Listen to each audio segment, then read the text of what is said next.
Hello అండి, అందరికీ నమస్కారం. దక్షి మందిర్ దర్శనం చేసుకున్నాము. తర్వాత దక్షి మందిర్ గుడి లోపల నుంచే దారిజీ మందిర్ ఇంకా దుఃఖ మందిర్ గుడికి వెళ్తున్నాం.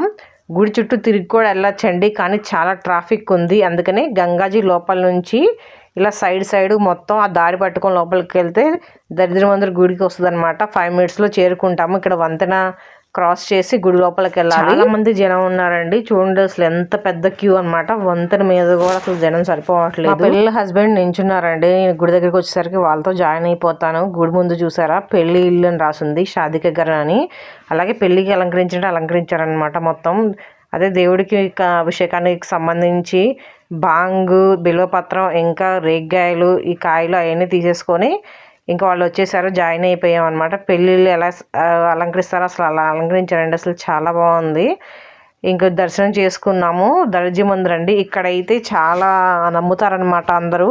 ఇక్కడ కనుక 40 రోజులు వచ్చి దీపం వెలిగిస్తే కోరిన కోరికలు తీరుతాయని చాలా మంది నమ్ముతారు. అలా జరిగాయి కూడా. బయటికి రాగానే ఇక్కడ పకోడీ చేస్తున్నారు. కుట్టుకు ఆట పకోడీ అండి. ఇది వ్రతం ఉన్న వాళ్ళు మాత్రమే తినే ఒక ఆట అనమాట. దాంతో పకోడీ చేస్తారు. అలాగే బియ్యం వ్రతం ఉన్న వాళ్ళు మాత్రమే తింటారు అనమాట. ఆ బియ్యంతో పాయసం చేస్తారు. అక్కడంతా రెడీ చేస్తున్నారు. ఇక్కడ చూసారా పార్వతీదేవి నుదుట సింధూరం దిద్దుతున్నాడు అండి, పెళ్ళైనట్టు. అసలు అది చూడడానికి 2 కళ్ళు సరిపోవట్లేదు అంటే అంత బాగుంది అసలు ఆ దృశ్యం. పక్కనే 2 నిమిషాలు నడిస్తే దుఃఖమందిరైన గుడి ఉందనమాట. ఇది కూడా శ్మశానం దగ్గర పక్కన ఉంటుంది. ఇది కూడా చాలా ప్రాచీన గుడి.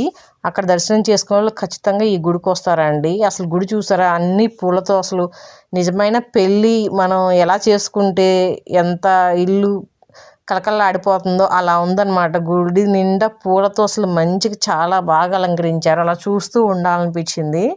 ఇక్కడ కూడా చాలామంది జనం ఉన్నారనమాట. అయినా సరే క్యూలో నించొని చక్కగా ఇక్కడ కూడా అభిషేకం చేసాము మేము. ఆవు పాలు గంగాజలంతో అభిషేకం చేసుకొని బయలుదేరుతున్నాం అనమాట. అసలు చాలా ప్రశాంతంగా ఉంటుందండి ఈ గుళ్ళకి వస్తే కనుక. హరిద్వార్ వచ్చినప్పుడు ఖచ్చితంగా మీరు కూడా దక్షి మందిర్కి ఎలాగో వస్తారు కాబట్టి పక్కనే ఉన్న ఈ 2 గుళ్ళు కూడా ఖచ్చితంగా చూసుకోండి. అక్కడ మేము అభిషేకం చేసుకుని బయటికి రాగానే ఇక్కడ రుద్రాక్షలు పంచిపెడుతున్నారండి. అందరికీ ఓం నమః శివాయ అని చెప్పమంటున్నారు. చెప్పిన వాళ్ళకి అందరికీ రుద్రాక్షలు పంచిపెడుతున్నారు. అలాగే ఇందాక మీకు చూపించాను కదా ప్రసాదం అని చెప్పి, ఆ ప్రసాదం పంచిపెట్టారంటే ఖీరు అంటే పాయసంలో ఆ రైస్తో పాటు ఎక్కువ జీడిపప్పులు, కిస్మిస్లు, డ్రై ఫ్రూట్స్ బాగా వేస్తారు. దాంతోపాటు ఈ పకోడీ పంచిపెట్టారనమాట. అన్ని గుళ్ళు దర్శనం చేసుకుని చక్కగా ప్రసాదం తీసుకున్నాము. చాలా బాగా దర్శనం జరిగిందండి. ఇంటికి వెళ్తున్నాము. Thank you.